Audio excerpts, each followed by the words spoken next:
Frères et sœurs et amis bien-aimés dans le Seigneur, que la paix et la grâce de Dieu soient avec vous tous. Jean chapitre 1er, le verset 12. Mais à tous ceux qui l'ont reçu, à ceux qui croient en son nom, elle a donné le pouvoir de devenir enfants de Dieu, lesquels sont nés. Frères et sœurs et amis bien-aimés dans le Seigneur, il est très courant d'entendre les gens dire « Nous sommes tous enfants de Dieu. Moi aussi, je suis enfant de Dieu. » L'analyse de ce verset apporte une réflexion intéressante sur la paternité de Dieu envers l'humanité. Dans Marc, le chapitre 16, le verset 15, Jésus dit à ses disciples qu'ils devraient aller dans le monde entier et prêcher l'évangile à toute créature de Dieu. Nous pouvons en conclure que toutes les personnes sont donc des créatures de Dieu. Nous avons été créés par Dieu, mais cela ne nous rend pas automatiquement enfants de Dieu, comme beaucoup le pensent. La condition pour devenir enfant de Dieu est de recevoir Jésus et de croire en son nom. Jean dit que tous ceux qui ont reçu Christ naîtront de nouveau et deviendront membres de la famille de Dieu. Il s'agit d'une naissance spirituelle réalisée par le Saint-Esprit et non d'une naissance physique dépendant de notre nature humaine. Mais que signifie recevoir Jésus?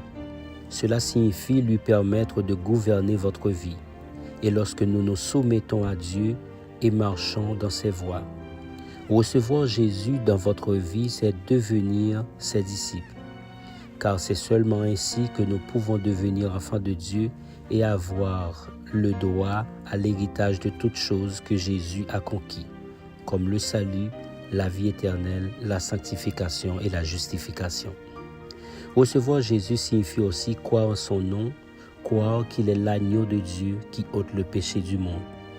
Le sacrifice de Jésus a été suffisant pour que vous et moi soyons sauvés. En Christ, nous sommes transportés des ténèbres à la lumière. Il n'y a pas de salut en aucun autre nom, car sous le ciel, il n'y a aucun autre nom donné parmi les hommes par lequel nous devons être sauvés. Si vous avez marché en dehors des plans de Dieu, invitez aujourd'hui Jésus à rentrer dans votre vie. Jésus veut faire de vous un enfant de Dieu. Permettez-lui de diriger votre vie, confessez vos péchés à Dieu et adoptez une nouvelle posture de vie. Vous pouvez expérimenter un nouveau temps lorsque vous prenez une décision en Christ. Le Seigneur veut faire de vous une personne transformée par la nouvelle naissance. Vous deviendrez un meilleur mari pour votre femme, une meilleure épouse pour votre mari, un père et une mère d'excellence pour vos enfants et un enfant dont vos parents seront fiers. Il suffit de livrer votre vie à Jésus. Inclinez-vous sensiblement pour la prière.